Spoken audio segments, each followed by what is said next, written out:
Bonjour peuple de Dieu, vous qui allez nous suivre au travers de ces courtes vidéos. Nous avons un message à vous partager, à vous annoncer de la part du Seigneur par rapport à ces temps. Ce n'est pas que nous sommes seulement servis ou saisis de cette opportunité, mais seulement nous avons parlé plusieurs fois et le Seigneur nous a mis au cœur de venir au travers des vidéos, de courts moments de vidéos pour vous annoncer ce qu'en est de ces temps. Parce qu'au fait, un prophète, c'est quelqu'un qui fixe les hommes par rapport au temps. Il fixe les hommes par rapport à quelle heure, l'heure de la terre, allais-je dire, que nous sommes. Et voilà, je viens parler aux Congolais. Voilà pourquoi j'ai ces drapeaux. Je viens parler aux Africains. Pourquoi aux Africains dans l'ensemble? Parce que ces temps, selon le prophète de la Bible, ces temps, selon le cri des esprits, ces temps, selon le cause spirituel, est un temps pour l'Afrique, un temps pour l'Africain. Voilà pourquoi nous sommes venus avec ce message pour réveiller l'Afrique. J'aimerais dire, d'entrée de jeu, que vous puissiez comprendre que ce temps où nous sommes, c'est le temps de la troisième vague. Il y a lieu de la troisième vague. Mais cette troisième vague, elle viendra comment? Elle viendra par le fait que l'Africain, le Congolais, va se mettre ensemble, selon Sophonie 3, 9 à 10. La Bible dit, le Seigneur parle au prophète Sophonie, le fils de Couchi. Il lui dit, voilà, après que j'ai frappé les nations, leurs tours sont dévastées, voilà, leurs villes sont détruites, alors je donnerai au peuple de l'œuvre pure, d'un commun encore, afin qu'ils servent l'Éternel. Il est temps de servir l'Éternel d'un commun accord. Et j'aimerais le dire, les saluts, même pour cette maladie coronavirus, ne viendra pas de l'Occident ni de l'Orient, mais ces saluts doivent venir de l'Afrique.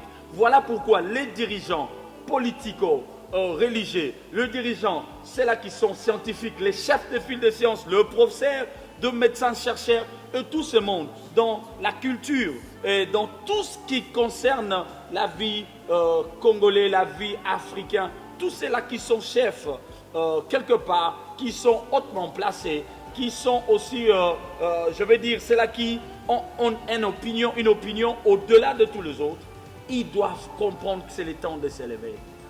C'est le temps de s'élever. C'est le temps que l'Afrique puisse s'unir.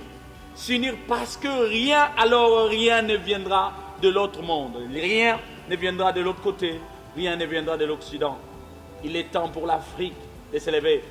Que ce soit dans la religion, que ce soit dans la politique, que ce soit dans la science, que ce soit même dans la culture plutôt, il est temps pour l'Afrique de se réveiller, de s'élever. Car ton temps est venu, Afrique. Africains, écoute-moi. Hommes de Dieu, écoutez-moi. Les hommes politiques, écoutez-moi. Les hommes de science, écoutez-moi. N'attendez rien, alors rien de l'Occident, ni de l'Orient. N'attendez rien, car c'est notre temps. Aussi longtemps que l'Afrique va rester endormie, cette crise ira jusqu'à la fin et va perdurer. Parce que ceux qui ont occasionné, ceux-là qui ont récupéré cette situation de cette maladie ou virus corona, ce sont des personnes qui veulent imposer le nouvel ordre et faire asseoir l'autorité de l'Antichrist. Or, selon les Écritures, l'Antichrist ne va pas faire asseoir son pouvoir alors que l'Église est encore sur la terre, alors que l'Esprit de Dieu est encore sur la terre. Voilà pourquoi ils vont essayer par la force de faire entrer leur vaccin. Mais vous savez quoi? Le Seigneur, Roi à Kodesh, le Saint-Esprit de Dieu, alors qu'il est encore sur la terre, ne permettra pas que ces choses soient faites. Voilà pourquoi le temps est à toi, Africain. Réveille-toi, Afrique. Voilà pourquoi la chanson dit, si vous croyez que je crois, ensemble nous prions, nous verrons descendre l'Esprit et l'Afrique sera sauvée. C'est le temps de l'effusion de l'Esprit pour l'Afrique. C'est le temps de la troisième vague, car c'est la troisième vague qui va essayer de tellement bien préparer l'enlèvement et l'Église sera enlevée. Et aussi longtemps que les dirigeants, tant politiques, religieux, scientifiques, seront encore endormis, nous allons encore traîner dans cette crise, même avec cette maladie. Car le salut de ce temps viendra de l'Afrique. Pour vous, le prophète Léo, un message pour vous réveiller. Il est temps de se souder, il est temps de coaliser, il est temps de coopérer